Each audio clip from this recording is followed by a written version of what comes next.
Do you ever get overwhelmed with colours? Which ones to choose, what to do with them and how to mix them? Did you know that it can be remarkably simple painting with just 3? Today we're going to paint a rainbow lorikeet. I'll show you how I choose the colours and how I mix them, and you'll be surprised.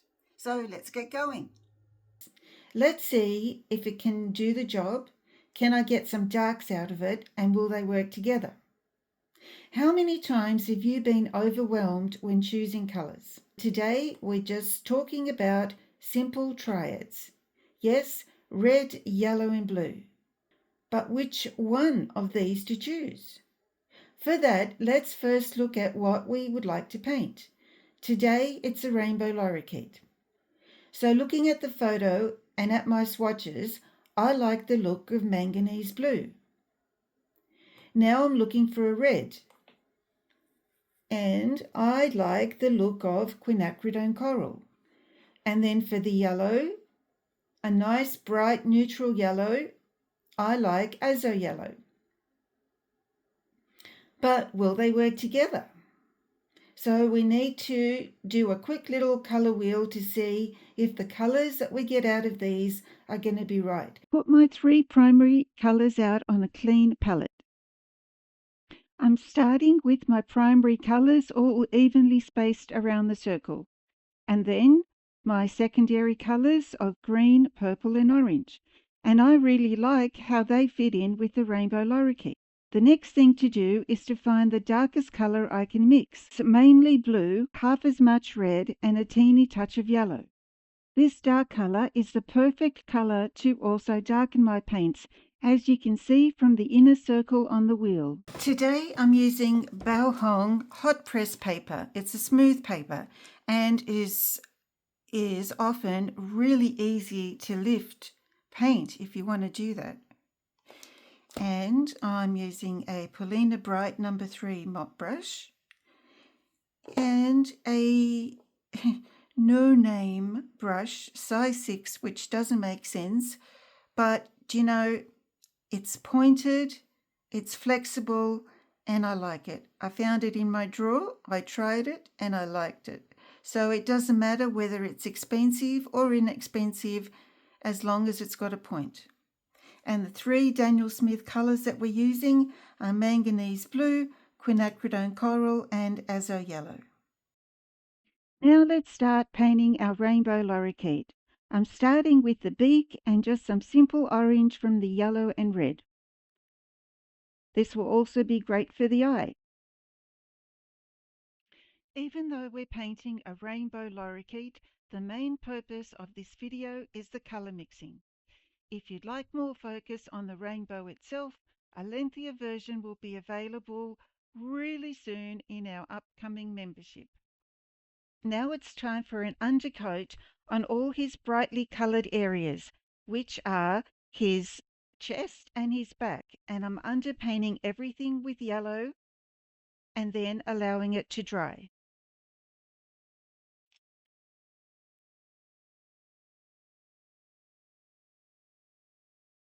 I've washed my brush and tapped it dry, and now I'm going into the beak to lift out a little highlight. To keep my colours clean, I've cleaned my palette and am adding the tiniest little speck of red to my manganese blue and painting over the head. It's a beautiful transparent blue colour and does wonders for our little birdie.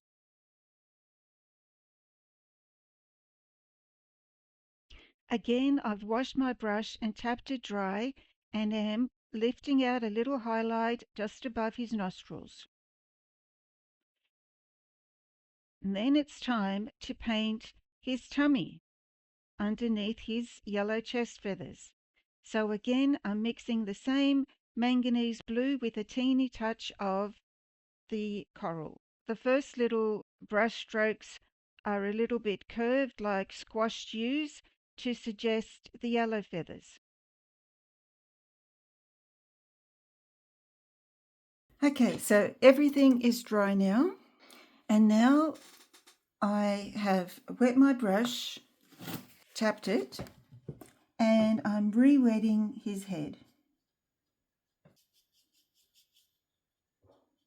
Notice I haven't gone in without tapping, so just gently tapping. But now I need a slightly thicker, this is very creamy now. The feathers radiate from the top of the beak area and around to the eye, and here they come down and very lightly on top here, not too much because we still want it to be fairly light. Right, and he's already getting that feel of the Rainbow Lorikeet about the way they are. All right, now I'm going to, still using the same colours, a little bit thicker blue, but adding a tiny touch of the quinacridone coral, so it's a darker blue. Starting on the outside of the blue, coming in towards the top of the beak, and this area in there, and the area around his eye kind of goes around his eye. And these little markings, I like that. But I think he looks pretty good like that. With this same dark colour, we can come in into the shadowed area, and here under his chin, and the little area above his nostrils. See, all this is working well now because the brush is quite good. It's a pointed brush, it's nice and flexible. It's hard if you've got a floppy brush. All right, I'm going to leave that as it is for now. Wash my brush, wipe it, and now let's go on to the beak. And I am wetting it gently. And let's have a close-up look at the beak. So, with my quinacridone coral and the orange from before, it's now just a darker orange. I'm going to come down the center of his beak. I've washed my brush. I'm going to lift that out again. And to this red that we have, mix in a little bit of the purple from before. So look, there's the red. It's just a darker red now. So the whole time we're just going to be using the three colours. And if I now put that in there,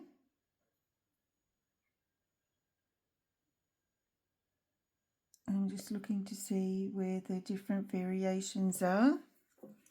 The very, very bottom of his beak is yellow. So all I need to do is just lift a little bit. Maybe just get back to that later. We can add a bit to the eye with some straight out quinacridone coral. And I'm looking to see it's kind of darker around the center. I'll just leave it like that for now. Let's go over to his chest. So I've wet my brush and I'm just wetting all this area in here. I'm going to come in with some quinacridone coral with a little bit of the yellow mix from before. And with little markings like that, I can build his feathers. The point of the red's going to be here down beneath his beak. Then they spread out a bit in this manner. And if I go and get some more azo yellow to add to this, we have got more orange. And I'm going to put this red, just red on the side. Then wetting this bottom area. Now we need a darker blue again, but let's go for our manganese blue, nice and creamy.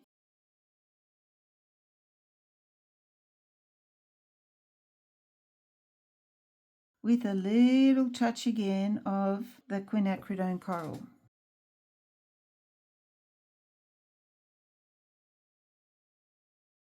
There we go, and we'll just let that settle. Now, for the rest of his body, which is a very light green colour, the same azo yellow with a little bit of manganese blue.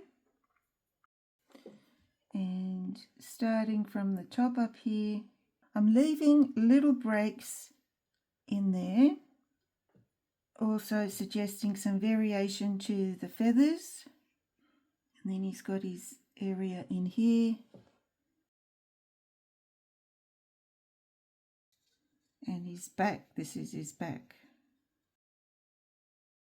Now going back to the quinacridone coral and taking a little bit of the purple that we'd mixed before, and we can come in. If it looks too purple, just add more red.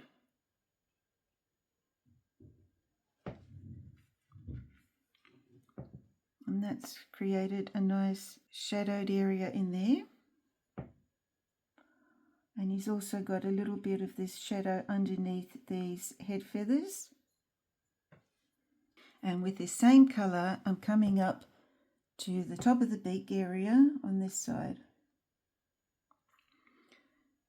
We can virtually make a black out of these. It'll be so close to black, it won't matter. So we've got a dark purple there, adding a little bit of yellow to it. It's turned a bit green, so that means more red. So as soon as it turns green, you need more red. This is pretty much brown now.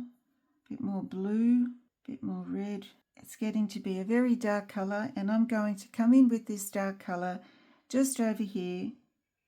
Can have a bit more blue in it. Come into his iris. I'm going to more blue. And he's got that colour is probably better. This one's a little bit on the warm side. You can get the darks that you need with your colours. Now if I go back up to the eye area, there's a very tiny little outline around the eye, and then a little bit of shadowed area, a bit of detail around the nostrils, a little bit of dark red in there. Now with this very dark colour that we made, I'm coming in with a little bit more of the blue, and look, it's becoming darker still. So I'm coming into this shadowed area here. Now it's a lot more shadowed, and underneath the bill.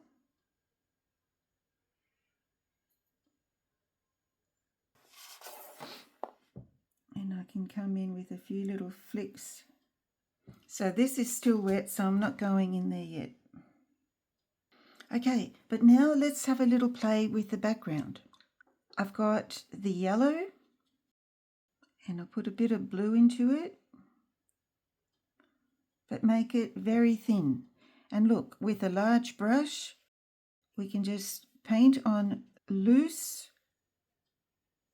colour, and then with a little bit of negative painting, we can completely transform this. I've gone over his feet there. We can always recover a little bit. Just putting in some random colours, the colours that we have, especially put some green there. I'm going to come a little bit closer to the head up here and leave that to dry. I'm just letting the colours run a little bit however they want to. Maybe make some lines in there that suggest some branches. Let it sit like that, a little bit angled. I need to think how to simplify these leaves to make it a nice background. Going back to our colours and our existing green, we can either add more yellow, blue or red and change these to a variety of harmonious colours. How to simplify these leaves to make it a nice background. When I look at my picture, there's a lot of leaves there, and I don't need that many, but I'm just going to mark out a few leafy shapes.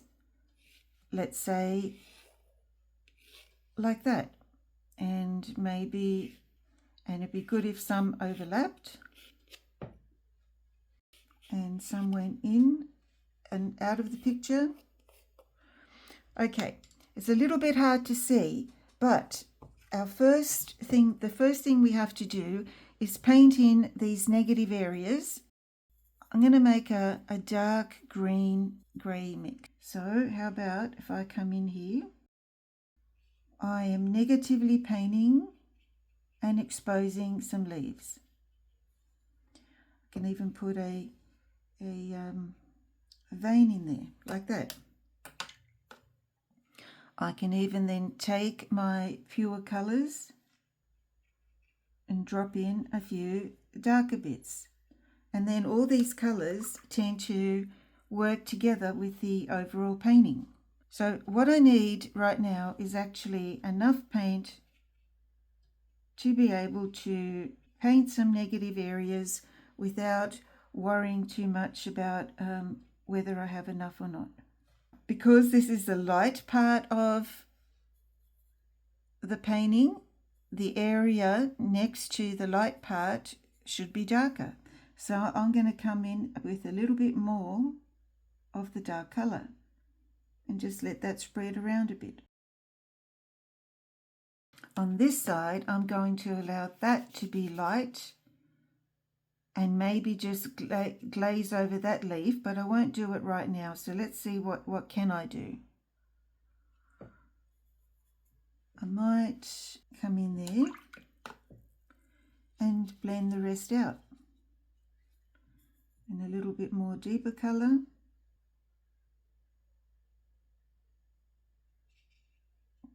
And these leafy shapes don't have to be precise. I actually really like doing them a little bit messy.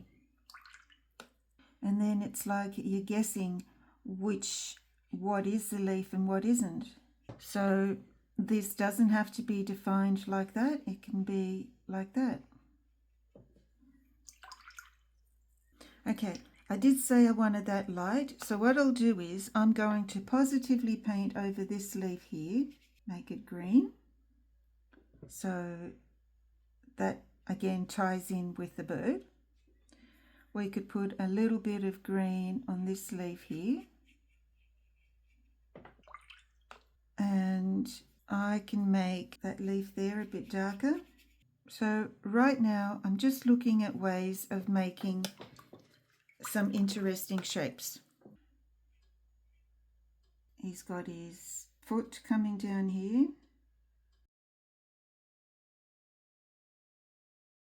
And I like to crisscross them like this because it gives the illusion of the texture of their feet.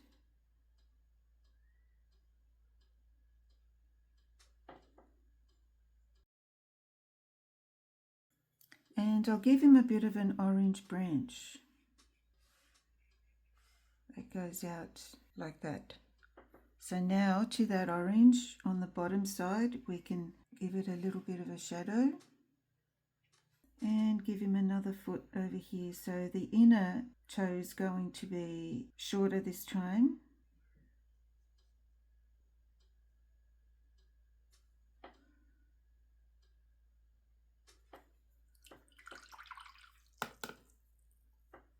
Going to wait for that to dry a bit, and in the meantime just try to lift out of the eye a little bit of a highlight opposite the highlight from the light source. So now I have a mix of all these colors here. I can add a little bit more blue in there, maybe even there. I can create another little negative shape in there that suggests that, you know, that's a leaf of sorts. You can have another one, just any little random shape, but all these colors work together well. Pull a little vein through them.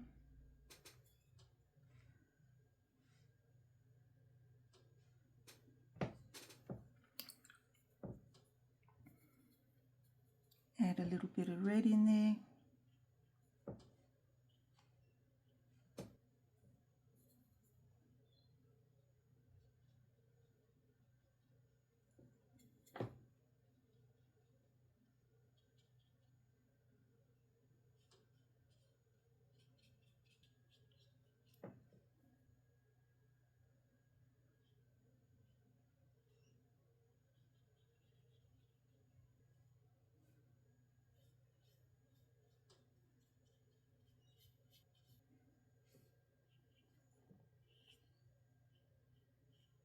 This has just been with 3 colours.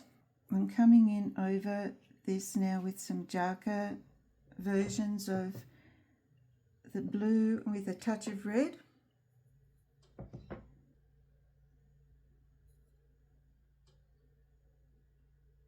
I can make a brown that will give some form to these feet.